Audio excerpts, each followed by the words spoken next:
Hi everyone, my name is Hallie York. I am a senior here at WKU and I am majoring in interdisciplinary early childhood education. For my cumulative assignment, I chose to observe two children from different cultural backgrounds. The children were African American and Bosnian. There was a Bosnian female that was 5 years old and an African American boy that was 4 years old. These observations took place, you could say, morning/midday. To begin, I noticed many similarities and differences within the types of play they took place in.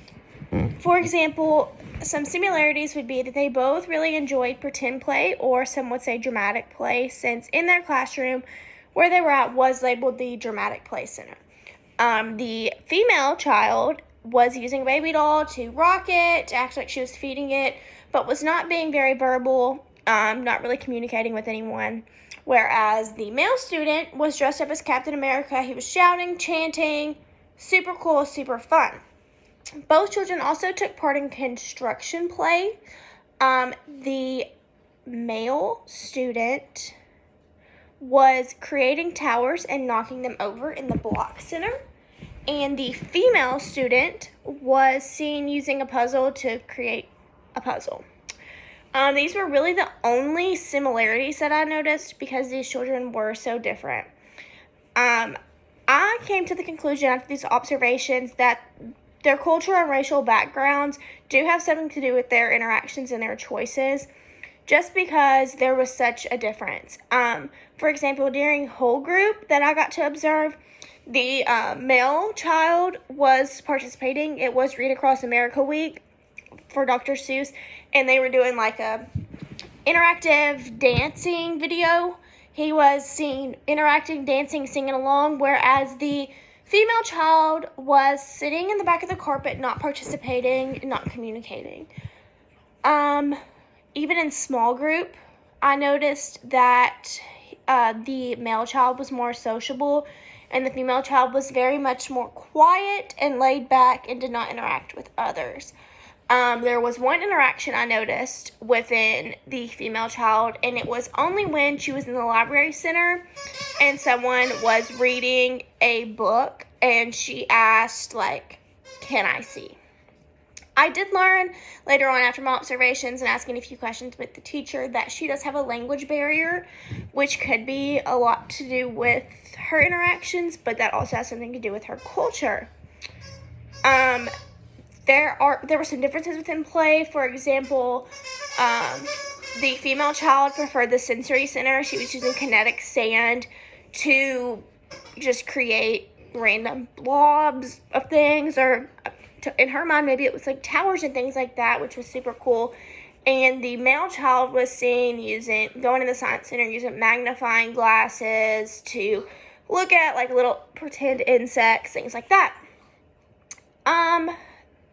The reason that I find both of these are so important is because play improves so much within these young children, like their social and emotional well-being, their cognitive development, physical development, and they learn skills they need for study and work and to build relationships.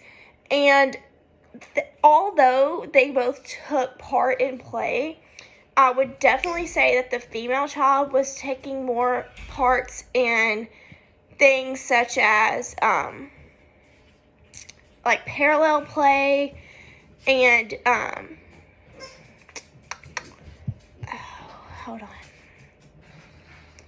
parallel play and very much individual play, whereas the male student was seen interacting with others much more.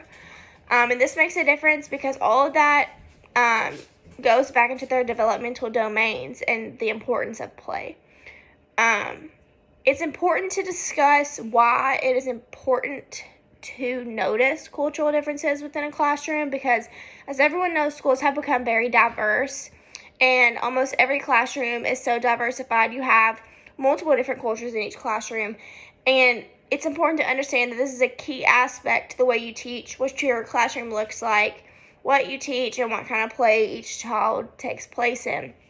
which is why I think observations like this are so important. Because, for example, if I wouldn't have observed these children, I might not have noticed the little things such as the female child was not very verbal, she wasn't very social, and it would not have made me strike a question of, does she have a language barrier? So observations are just so important overall, just to ensure that you're really seeing each child as an individual and you're taking the time to meet each child's needs.